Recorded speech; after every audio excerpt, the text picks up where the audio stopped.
Nadia, you and your colleagues have discovered some new and potentially alarming things about the effect of cannabis on the brain. What have you learned? Ultimately, we've learned that if you use cannabis very heavily over a long-term basis, that most people, we think, will develop schizophrenia-like conditions in the brain. And by that, I mean impaired cognition, memory deficits, changes to the fine structure of the brain, and also the development of subclinical psychotic-like symptoms, all of which resemble schizophrenia. Is this reversible or is it permanent? We don't know yet. The jury is out on that one. There have been studies looking at whether cognitive function recovers after abstinence. There is some evidence there that it may, but it may take a long time. In terms of the changes to brain structure, we don't know. In terms of psychotic symptomatology, we hear stories of individuals who experienced a cannabis-induced psychosis and didn't go on to have a lasting psychosis or develop schizophrenia. So I think that there is hope there in terms of reversibility, but for some people, sadly, that's not the case. They use cannabis and they develop schizophrenia, and they may never have developed schizophrenia if they hadn't used cannabis in the first place. So I think there's still a lot to learn in terms of reversibility, but also in terms of vulnerability. That is, why are some people vulnerable to developing these kinds of adverse outcomes and others are not? What kind of users are at risk here? You use the phrase very heavy users of cannabis. What does that mean for your purposes?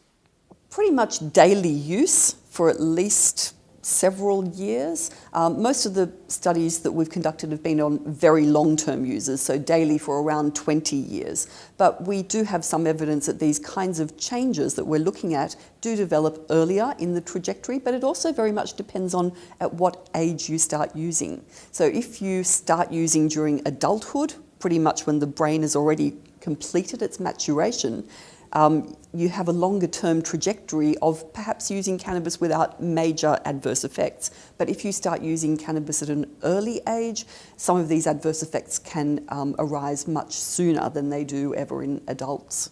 This seems to be quite critical to any discussion of cannabis and health, age of onset of use. Yes, absolutely. It's something we've all become much more aware of in recent years. And it seems to be around this critical period of brain development in early to mid-adolescence is the really critical period. You talked about daily use as a criterion for being a very heavy user. In your presentation, you talked about someone smoking roughly 7 joints a day. Yes. How many people in society actually do that? That seems an extraordinary amount. Well, we didn't have to fish very hard to find them.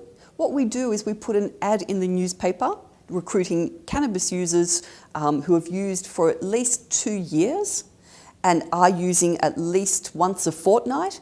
And this is what we get. So volunteers who are coming to us with those very heavy patterns of cannabis use. Sure, most of the recreational cannabis users are not using that heavily, but it's surprising how many do and continue to do so for many years. With the schizophrenia patients that we also investigated in some of our studies, we had patients who were using up to 20 joints a day. So I know that seems a little extreme. In our otherwise healthy cannabis users, that is those without schizophrenia, 7 joints a day was the average. So we had people who were using 35 joints a day and still functioning in society, but smoking joints as one would a packet of cigarettes. So, they are out there and not that hard to find. Is what you found in their brains a medical explanation for what we have always colloquially referred to as people who smoke too much dope? Yes, I think so. So I much prefer the term people who smoke too much dope than brain damage. I really don't like the term marijuana causes brain damage. But if you have to ask me the really hard question of, well, what are these changes that you've observed? Don't they reflect some sort of damage? I'd have to admit that they probably do. We don't really know what's going on, but it's likely to be some kind of neurotoxicity, which is therefore brain damage. But brain damage has this terrible connotation to it, and certainly the cannabis users that we see with these changes in the brain are not walking around like a severely brain damaged individual. Most of them are still functioning in their daily lives. We get all sorts from CEOs of major corporations right through to the prototypical unemployed cannabis users who sit around doing nothing but smoking dope. So we get a very broad cross-section of the demographic of society. And there are individual differences as well, though, so I can't say that it's, particular types that seem to be more impaired than others, but overall, most regular cannabis users are functioning to some extent in society. So they may have these changes in the brain and cognitive impairments and some symptoms, but they are able to function. There's been quite a lot of talk in recent years about genetic factors and vulnerability to harm from cannabis. Has your work shed much light on that? Not a lot of light on that because we're not doing the really large sample size population studies.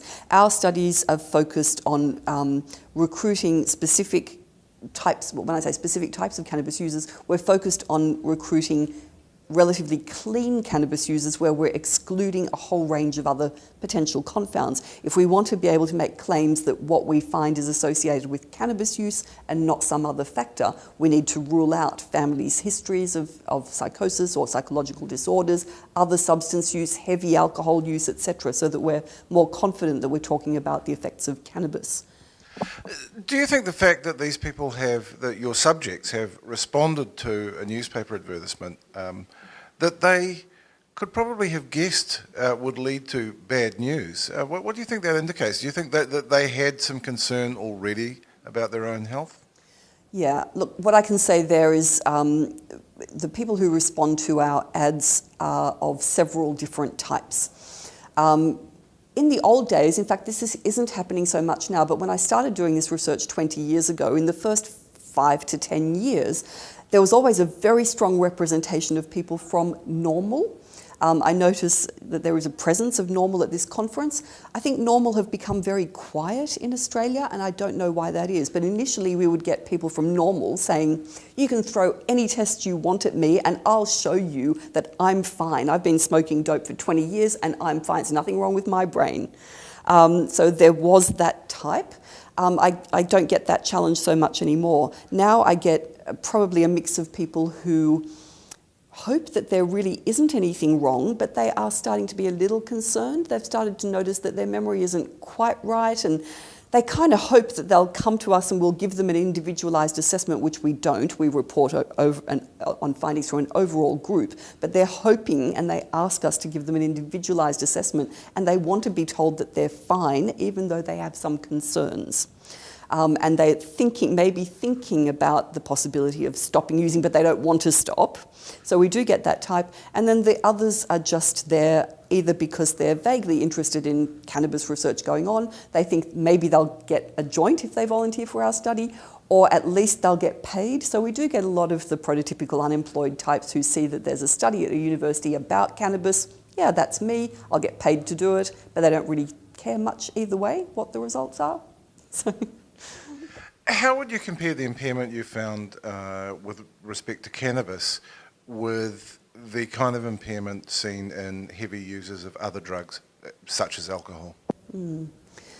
I haven't done, personally, a lot of direct comparative studies. The only time I've directly compared was in adolescents, and in that group, we recruited a group of adolescent alcohol users who were using alcohol recreationally with some binges on weekends. So they weren't very heavily entrenched in alcohol, but nor were the adolescent cannabis users very heavily entrenched in cannabis. And there we saw clear impairments of memory function in the adolescents who were cannabis users, but not in the alcohol users. And we were a little surprised at that. So we thought that that there may be some equivalence at that young age of exposure to different substances, but it was really the cannabis and not the alcohol.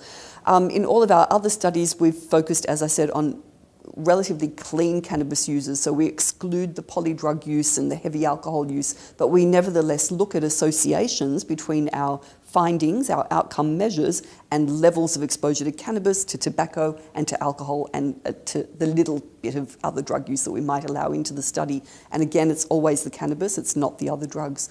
But I haven't done direct comparative studies of heavy cannabis users compared to heavy amphetamine users and looking at differences there. Certainly in terms of methamphetamine, ice, from the studies that I'm aware of in the literature, it does much worse things to your brain than does cannabis. But cannabis, I think, has quite specific effects that are not necessarily present in association with other drugs. It's hard to gauge or to compare and say, the other drugs are clearly worse for you, other than in certain specific things like brain structural changes.